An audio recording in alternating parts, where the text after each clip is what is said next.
IT managers, it is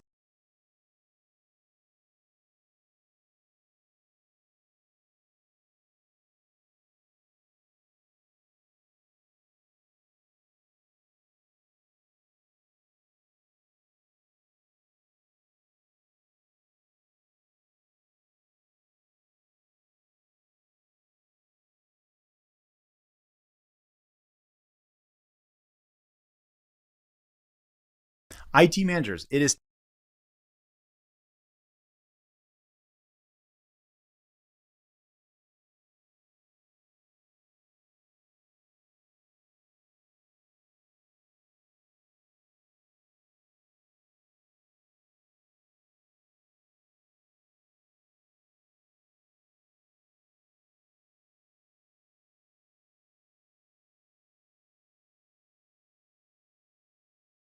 IT managers, it is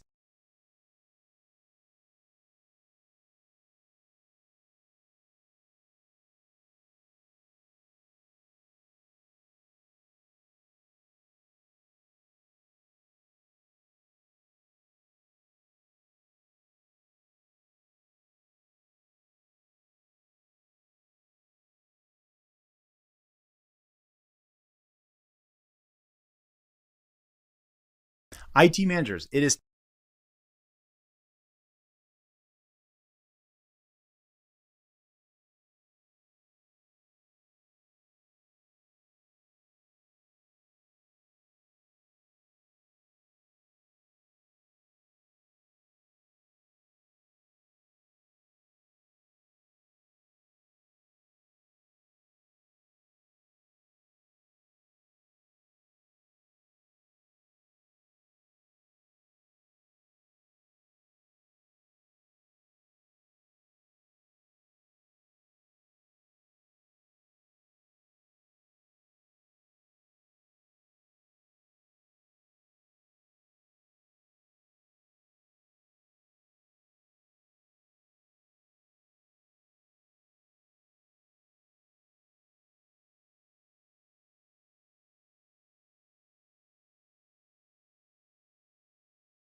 All right, everybody.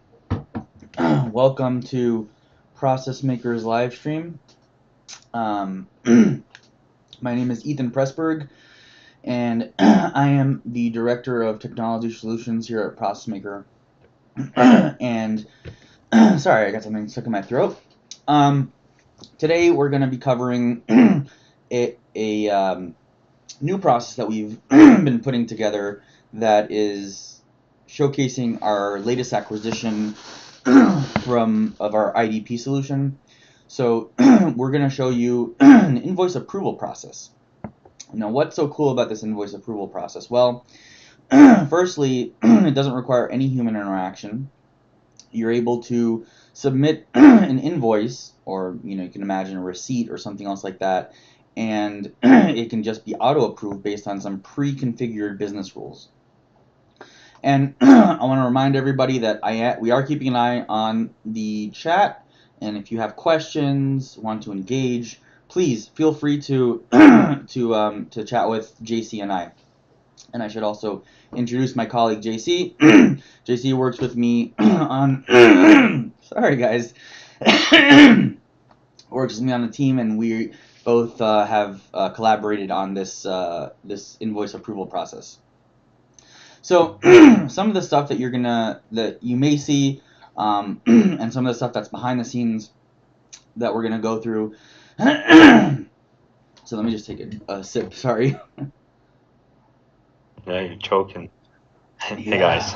I don't know what's up today. So with our IDP solution, we will be doing classification on the document to understand, what kind of a document is it. Is it a invoice? Is it a transcript maybe? Is it a receipt? So in this case, we're going to classify only the invoice ones. We're going to extract the data from the document. In this case, it's going to be an invoice, and we're going to extract some fields. And we're going to also utilize our named entity recognition models. So think about things like natural language understanding. I mean, GPT-3 is all over the news now. So it's kind of somewhere in that stratosphere.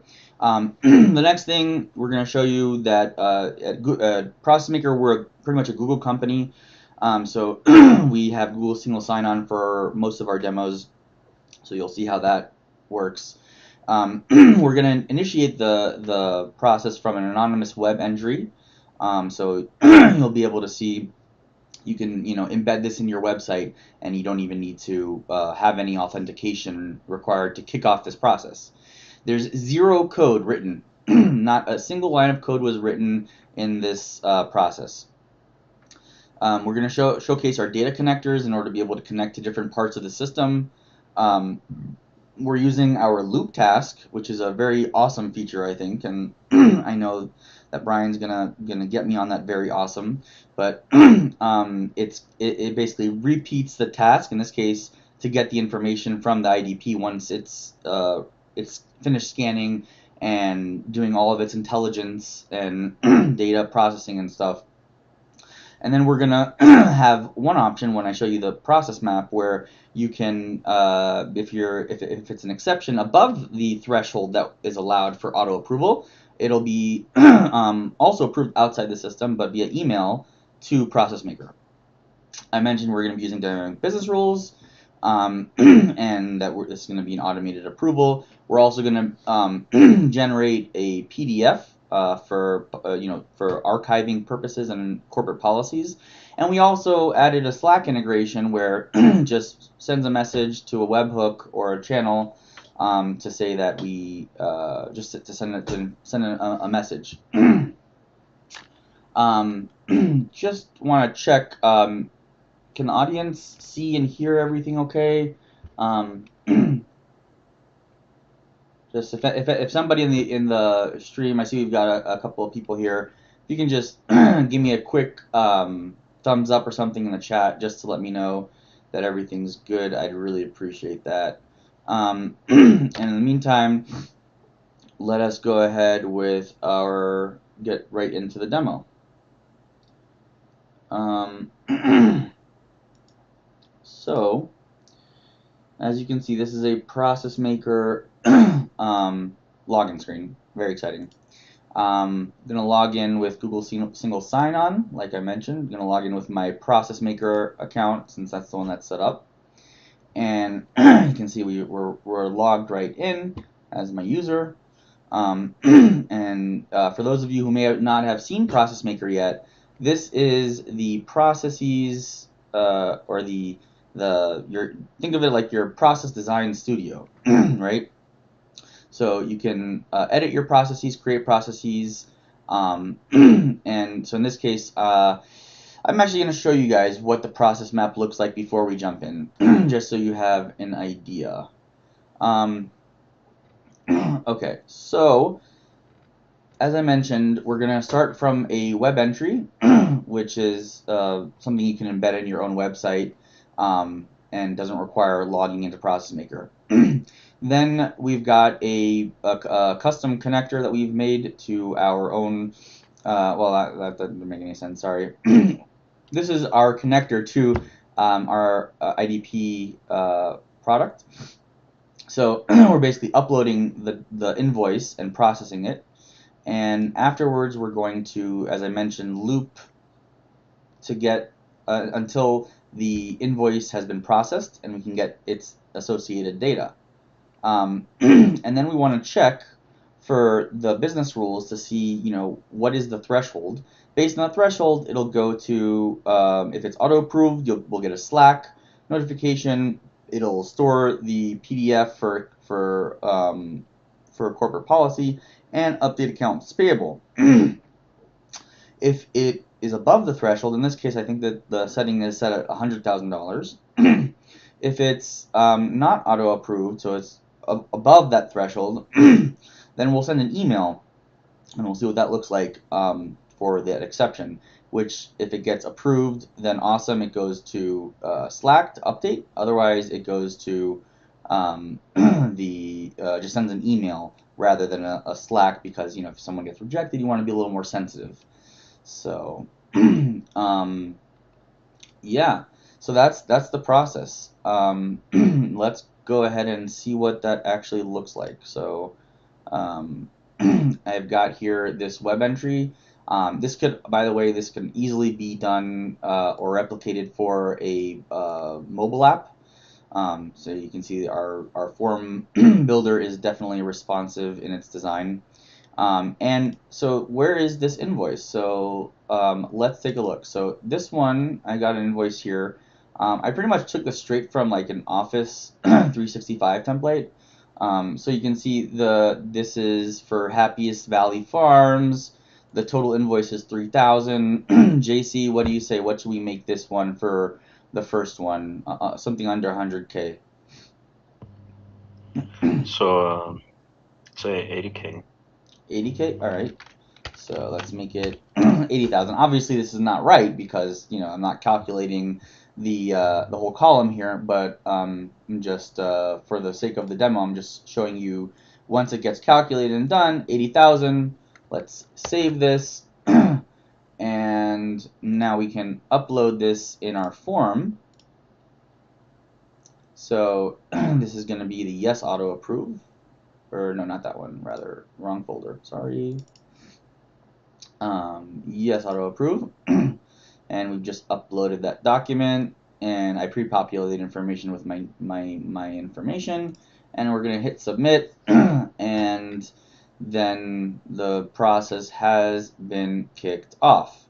Now, if I open up my requests, I can see that this request number 195 was initiated and already completed. So if I open up my Slack channel, then as you can see right here, this just came in. Good news, your request number 186 for payment to Happiest Valley Farms.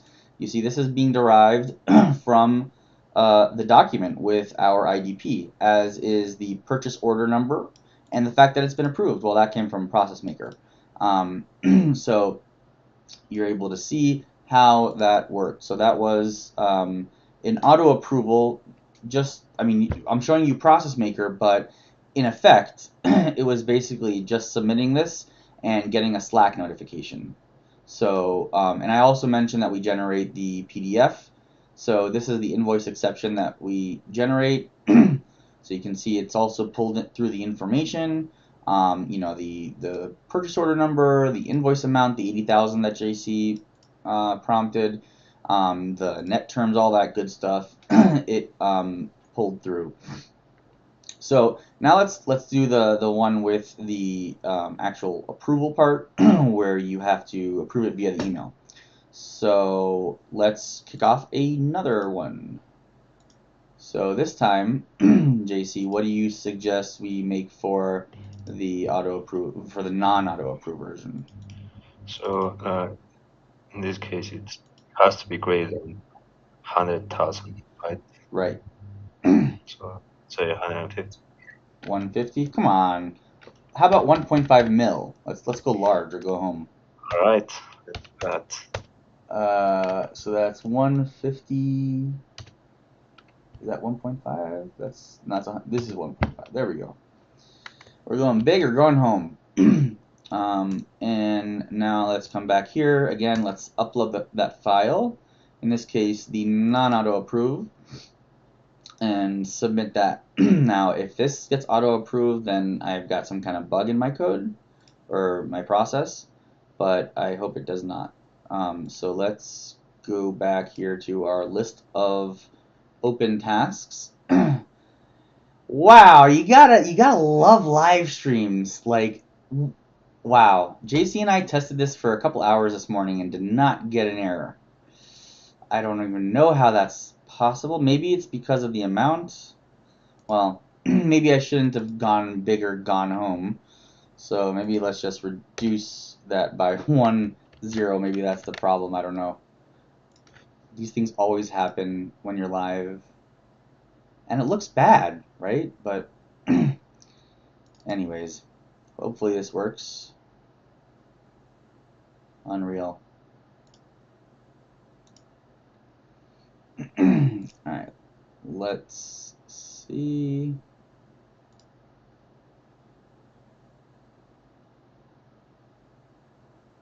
Wow, that is awesome. Let me use a different. Oh, I think I understand why. Yeah. Okay. Sorry, my bad, guys. If this is not the reason, then I will try something else. But this is a live stream, right? It's different to a webinar, so it's a bit of a different, more relaxing, no pressure. You know, if you don't get things right, right?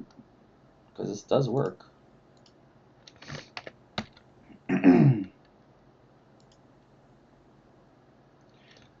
So any questions yet from anybody in watching the live stream? I see we got quite a number of people watching. No one has any questions or anything?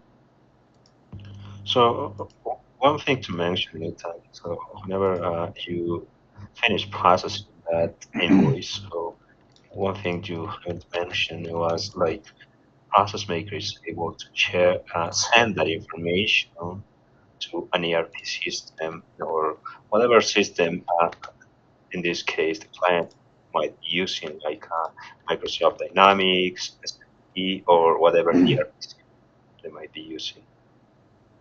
Right. No, that's a good point, JC. Absolutely. So I think that was the issue. So let me refresh this one more time, and there we go. Okay. So there was something about the digits that I'll check later for the formatting or something. But so we submitted it for 150K. We can see that it's actually pending right now. It was not auto approved. We can see that that is the status. And now let me open up my email, and here we go. This is the invoice exception. So we can see this is from Happiest Valley Farms for 150K. And then, sorry, this one is the 150K. Reply with approve.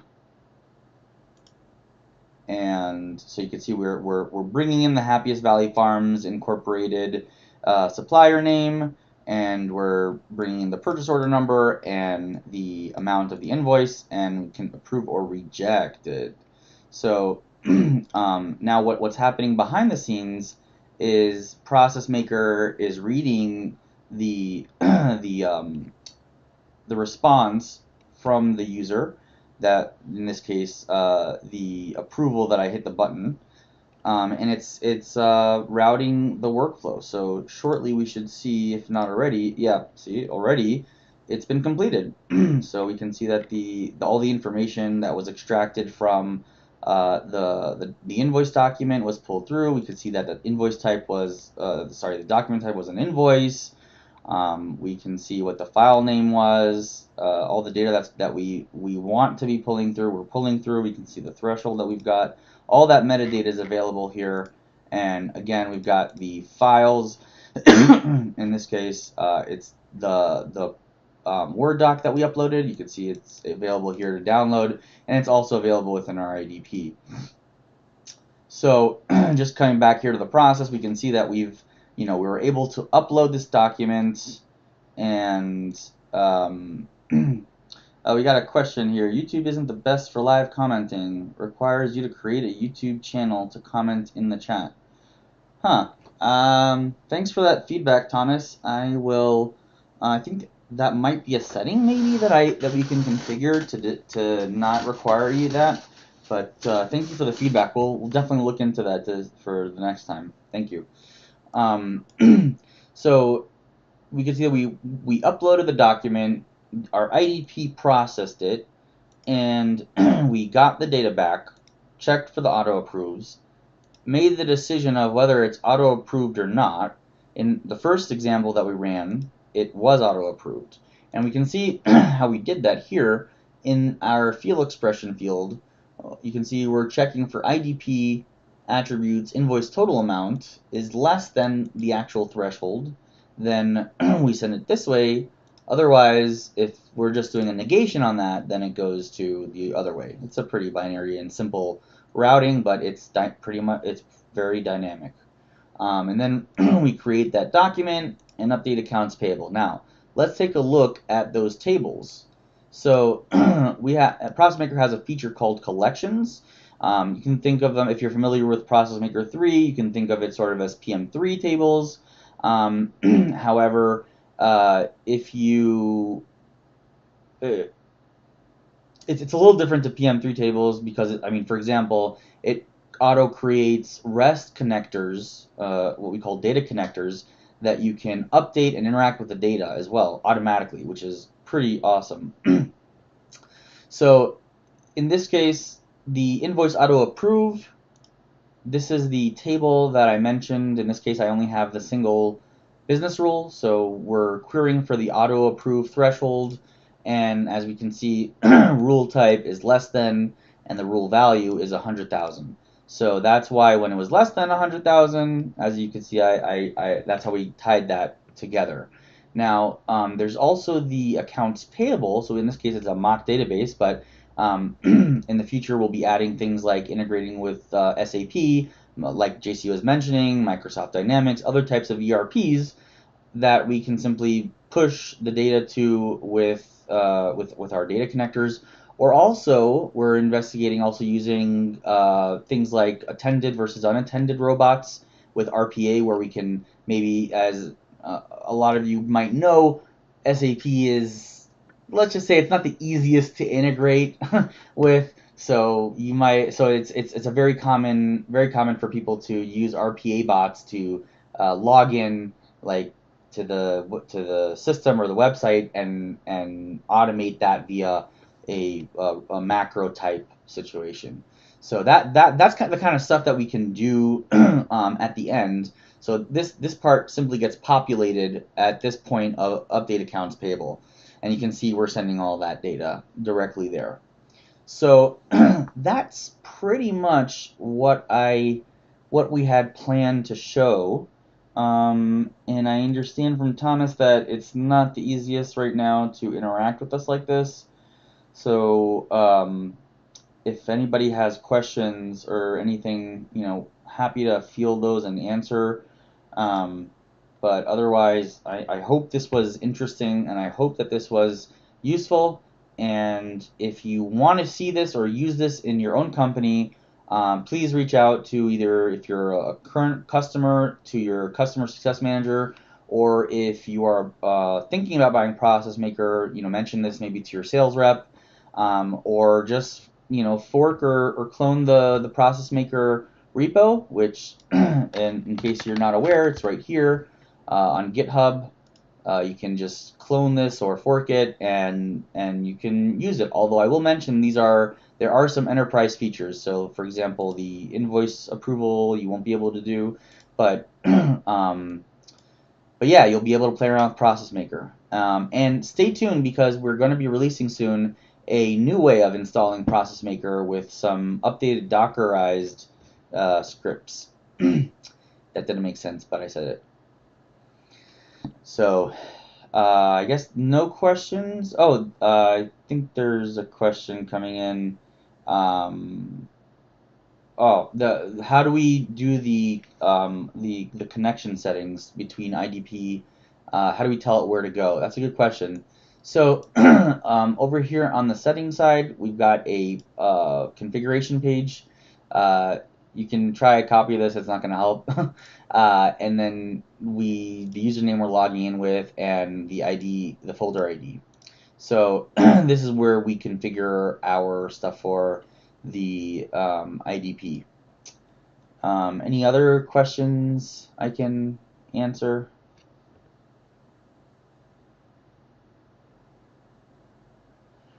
Great. Well, then I think we will end the live stream here. This is kind of pretty much the mark that we had intended for to get to. So yeah, thanks everybody. And I don't know if JC, is there anything you want to say before we close the stream?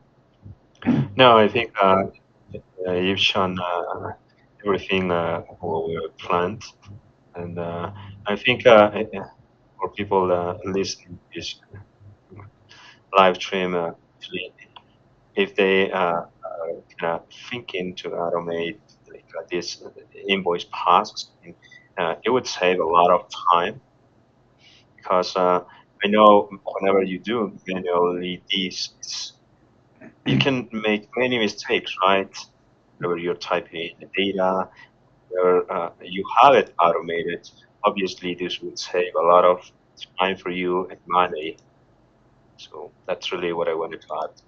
Yeah, that's a good point. Thanks, JC. Well, Right.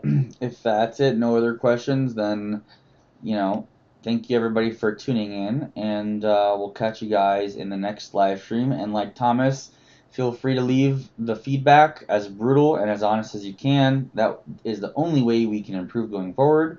And I hope you all have a great, restful weekend. Right. Thank you very much, guys. Bye-bye.